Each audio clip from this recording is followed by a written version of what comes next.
and welcome to the third episode of Nanyang Spectrum. Have you ever felt discriminated before? If so, you will have a chance to air your views in a new NTU student club called Kaleidoscope. Dressing to fit in, shorts and sandals. We find out whether they are acceptable attire in NTU. Also, on today's show, we get into the heat of the sporting action at SUNY and find out why students are not supporting teams at competitions. And what's happening in Let's Talk Noel? We went on a Korean wave as we get a chance to see Valenisha perform her moves on the dance floor. And also we find out how she got into the scene of K-pop in today's segment of Let's Talk. Thank you, Noel. In our first story, it is sometimes difficult to air your grievances. Well, two local universities have seen the official launch of student-initiated anti-discriminatory clubs this year. Reporters Jessica Novia and Daniel Rozak have the story. And 0 countries in ASEAN have anti-discrimination laws to protect LGBT persons and other vulnerable groups. Traditionally considered a sensitive topic in a Singaporean conversation, gay rights issues have found themselves a wider platform for discussion. Using platforms like Southeast Asia, activists Ng Yi Sheng and Jin Chong are openly discussing the trends of LGBT rights in the ASEAN region. These sessions have been conducted by several LGBT-friendly groups, such as G-Spot. G-Spot is a Yale-NUS initiative that was launched earlier this year to provide a platform to discuss discrimination in Singapore. So basically, we are a collection of students who promote diversity and inclusivity, and we pay particular attention to gender, sexuality and feminist issues, and we are also committed to being a safe space for education and support. NUS is not alone. NTU has recently seen the official launch of its own anti-discrimination advocacy club, Kaleidoscope. With a newly elected committee already set up in place, the group aims to advocate equality for all. Okay, the reason we feel that there should be an anti-discriminatory club in NTU is because we feel that this is an issue that is very vital to society and social issues, and university is actually the best platform to address these social issues, discrimination in the form of LGBT, sexuality, race and class and so on. Recent studies have shown that Singaporean positive attitudes towards gay men and lesbians have increased from 22.9% to 25.3% between 2005 and 2010. What appears to be going on here is a process where more and more people are being exposed to people who are openly gay or lesbian, and as a result, their attitudes are changing. Perhaps the two clubs will be able to speed up the process of inclusivity. This is Jessica Novia reporting for Nanyang Spectrum. In 2010, the NTU administration made amendments to the dress code. The changes reflected guides on students wearing shorts and sandals to university. However, it has now become a trend to see students wearing more revealing and sloppy clothes on campus. Will there be a need for stricter reinforcements, or should the dress code be completely removed? Recently, there have been debates and posts on social media platforms such as NTU Confessions page on Facebook related to students wearing inappropriate or sloppy clothing to university. A male student commented on the Confessions page that NTU girls wearing short shorts made him lose his appetite. This sparked a debate on the site. NTU has implemented a revised dress code, but it seems like the students are either ignorant or nonchalant about it. Oh, I didn't know there was a revised dress code.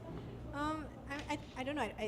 I feel like there never needed to be an explicit dress code like that. I think everybody has been wearing shorts and sandals anyways. I think they're just probably formalizing it.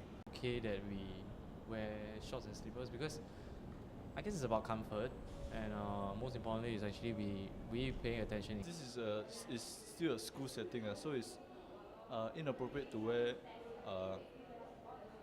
FBD shorts and slippers when you're going for class because it reflects on how you treat your learning. According to some students, dressing for class should be different from dressing to go out shopping or to socialize at the mall with friends. They express themselves, so I think that makes an impression. Whether it's bad or good, that depends on the person judging them. People are allowed to wear shorts and slippers. They will feel more comfortable, so maybe they can study better lah. But for me, I feel it's still not very appropriate. Despite such complaints, not everybody agrees that a dress code for students is necessary. I don't think we should enforce stricter rules because we're university students, we're adults. I don't think there needs to be anything set in stone. For the students themselves to know what is appropriate for their school wear. And it seems that some professors also hold differing views about the need for a dress code for students on campus. I think they should wear such things more in their free time or at the beach, outside, maybe not at university, because here they prepare for their job as well. I think students need to be able to respect authority, and if the authority is saying that the respect should be expressed in the dress, I don't think a stricter rule, but maybe just bringing their attention to the rule. Wearing inappropriate clothing and whether the university needs a stricter student dress code seems like a matter still up for debate. But most agree that belonging to a tertiary institution means that the students have the responsibility to uphold a positive image of the university. This is Siva for Nanyang Spectrum. Recently, research by the Wee Kim Wee School of Communication and Information showed that Singaporean students prefer to be single and to have good grades instead of having a relationship. In this story, we find out the truth. As Singapore is a fast-paced society, many young people have to work hard during their study period to prepare for their future. In fact, a survey conducted by some students of Wikiway School found that 70% of the 400 undergraduate respondents enrolled at NTU, NUS, and SMU were not interested in starting a relationship. It was also reported that 73% were single. On the other hand, there are many students who have a different opinion and who think that a love relationship doesn't affect their studies. I'm glad to have her as my partner, so I can share my worries and stress about my university studies. It's also good to see you after a long day, so we can talk about the day and how it all went. Yeah, I agree with him. I like it that we are both students, so we understand how it is to be a student and what kind of stress we have.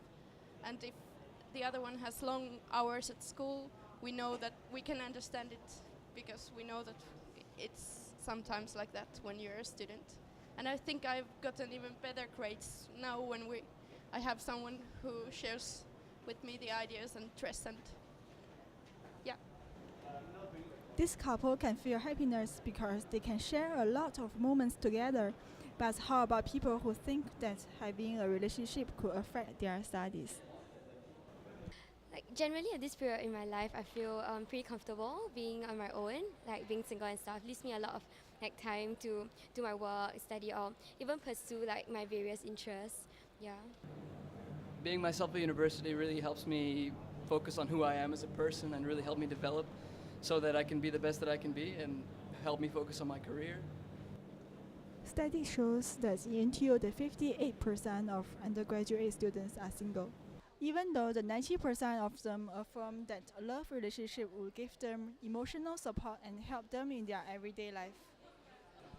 So, is it suitable or not to have a love partner during the study period at university? Probably there isn't a correct answer, as it depends on what is more important for a person. To put all his or her effort and time into studying, trying to obtain good grades. Or to share his or her problems and worries with someone special in order to have someone to cry and laugh with. NTU fared well in the recent Singapore University Games, but something was missing. In our next story, we take a look at what's up with the supporters.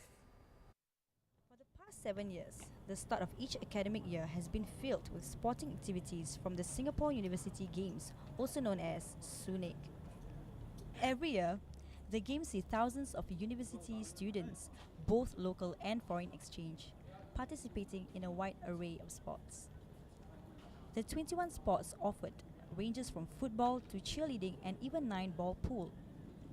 In addition to the 4 main universities, NUS, NTU, SMU and SUTD, SIM and SIT have also joined in the ranks to add to the competition.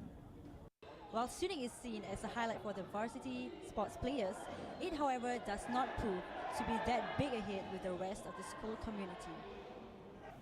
The publicity wise, it pales in comparison to sports club or student union. So people know more about sports club or student union. They don't really know about Suning or the games that are played there actually. So unless you're interested to really take part in the games, you won't really find out more about like the Suning games or when they're held or when is the season or when they train and all that. Like there's nothing on Facebook, there's nothing on Twitter, there's nothing like anywhere, nobody's talking about it, so I don't really know about it. And also because of like personal interest also, like for example, I don't really like sports or anything that's to do with it, or I'm not really that interested in it, or I don't see anything in there that interests me. While the majority of the student body may not see the significance in the games, the opinions of those participating greatly differ. Because we really put in a lot of effort, but then nobody recognizes them. So as athletes, sometimes it might get a bit demoralizing because we train so hard, but yet nobody really care about what we do.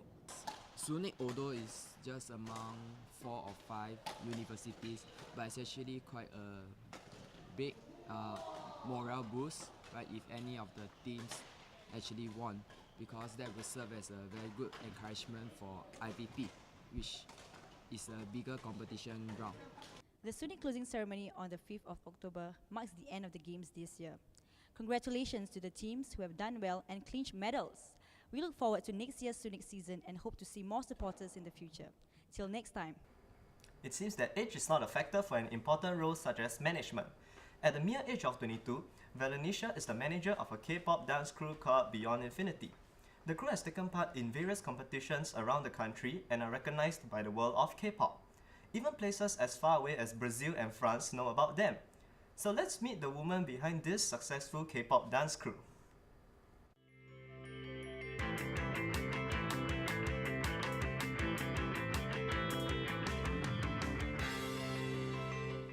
Hi Val and welcome to Nanyang Spectrum. Wow, before we watch you groove on the dance floor, can you just share with us how do you get into the scene of K-pop? When I was 13 years old, I have a group of friends who listen a lot to Boa. And then originally we thought that she was a Japanese singer. And then we realized that she's actually a Korean singer. So we continued on listening to her songs, and then I came to Singapore to study. And I met my best friend who's currently in the same dance crew as me. So we both used to dance together a lot to the K-pop songs, and it just continues until today. I see. Yeah. So, wow, you're actually the manager of Beyond Infinity at such a young age. Right? So, actually, what made you take up this responsibility? Actually, originally it was kind of like a casual talk between the members because they were all participating in a competition, but I couldn't participate because of the age limit. So the age limit was 21, but I was 21. So because I'm still part of the crew, so I end up being like the manager to help them organize the practice, and it becomes a habit. So now I'm the manager. Oh, yeah. I see. So other than being the manager of this dance group, right? Currently, what are you doing as well? I'm actually working full-time as a designer at my company is the one who did Gardens by the Bay actually. Yeah. So the dancing is like after work thing. Oh, I see. So what are the difficulties that you face being the manager of the group? Mostly it's about the time management because we have 6 members as per today, and all of us are doing different things. Like 2 of us have a full-time job, and then the other 2 are in Korea studying, and the last 2 is full-time students. So our timetable is kind of different. So when there's a performance, it's very hard to, get a rehearsal timing and stuff. Okay. Other than that, it's quite smooth sailing. Yeah. Okay, so talking about performances, can you just share with us where are some of the places you have performed? We performed for this License to Play. It's a gaming event at MBS. Mm-hmm. And then we performed at a Korean festival at Novena Square 2. That was sometime in this year, June, July. Other than that, we performed for an opening item for Newest. Newest is a Korean group showcase when they came here. Yeah, and a lot of other random gigs. So. Okay, so that's how you got so popular actually. Right? Yeah. Still getting there. Okay, so how about some of the awards that you have won? During the last year Teenage K-pop Dance Battle, we got into third runner-up, so 4th place. Okay. Yeah, and then we joined another competition called Best Asian K-pop Dance Contest, and we got 2nd. I yeah, see. that's so far the awards. We are still working hard. Okay, so what is your most memorable experience for you? That would be actually this year countdown, because we actually participated in MediaCorp countdown, and then all 8 of us, actually at that point of time my crew has 8 members, we participated together and welcomed the new year together. So after that, one of my member decided to leave because of acting career. Oh. And the last one, she becomes a choreographer in the studio. So she also decided to leave. So now we are left with 6 members. I see. So lastly, do you have any future plans for the group? As of now, because everyone is busy with their own schedule, we are just trying to strengthen our own basic. And then when we can get back together, we are actually trying to work out something to perform overseas. Yeah. And hopefully we can get some gig to like those K-pop stars when they come to Singapore. I see. Hopefully. Okay. Yeah. So Val, can you please show us some moves? Yeah, sure. Okay. Thank you. No problem.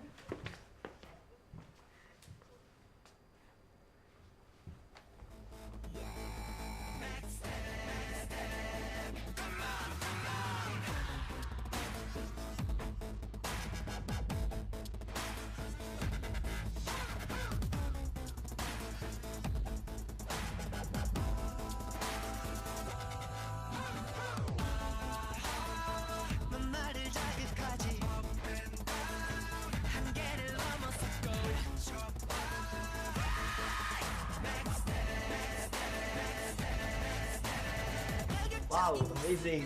Thank you. Actually, I love to dance myself, so can you actually teach me Yeah, some can. moves? I'll teach you an easy one. It's Uh-huh. called you know Gangnam Style by Yeah. Psy? Are we learning that? Yes. Wow, So okay. it's actually really simple. Like your hand is the horse riding movement, Okay. and then your step is to right, left, right, right. So it's 1, Mm-hmm. 2, 2, 3, 4. 3, 4. Then the other leg. 5, 6, 7, 8. Okay. So Okay. together. Okay. Okay. 5, 6, 7, 8. 1, 2, 3, 4, 5, 6, 7, 8. Yeah. So you learn Gangnam Style already. Thank you. No problem. Thank you so much, Val, and we wish you all the best for your group. Thank you. Okay. So, if you want to catch more of Beyond Infinity, do check their videos out on YouTube at www.youtube.com/user/beyondinfinity2012.